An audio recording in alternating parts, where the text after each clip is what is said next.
Education is another thing that we need and that ties in with jobs.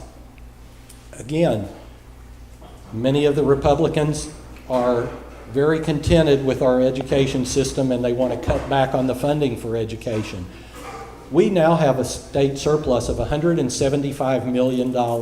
That means money that wasn't targeted for education, health care, and that money has been set aside by our governor so that a big percentage of it goes to our highway system. We've never had this before. So now when you have people that are representatives that won't spend the money, they know it's going to go to the highways. So we need to use that money to improve our education and our health care. But we need to fully fund pre-K education in the state of Arkansas. Our neighbors in Oklahoma fully fund pre-K. And with pre-K education, when you take a 4-year-old child and you allow this, so maybe we have now half funded. We have about 60,000 4-year-olds that are in school, maybe 4 and 5-year-olds. And we should double that, and we can double that. The Republicans have taken pre-K entirely out of their platform, and they've done that because they said, well, it might become mandatory.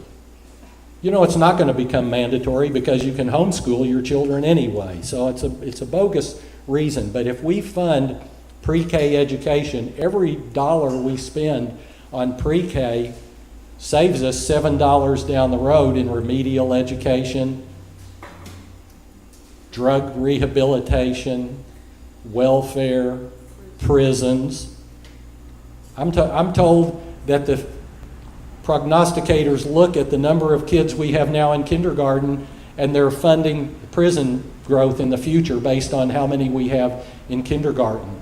But when you have pre-K education, children are much better readers. They stay in school. They perform better on the aptitude tests. They get high school diplomas. They go on to technical training. They go on to college, to graduate college. So all up and down the line, they're better in their family situations. They're better employees, again, to help our businesses thrive. And they become better employers too, because these people can start their own businesses and be successful.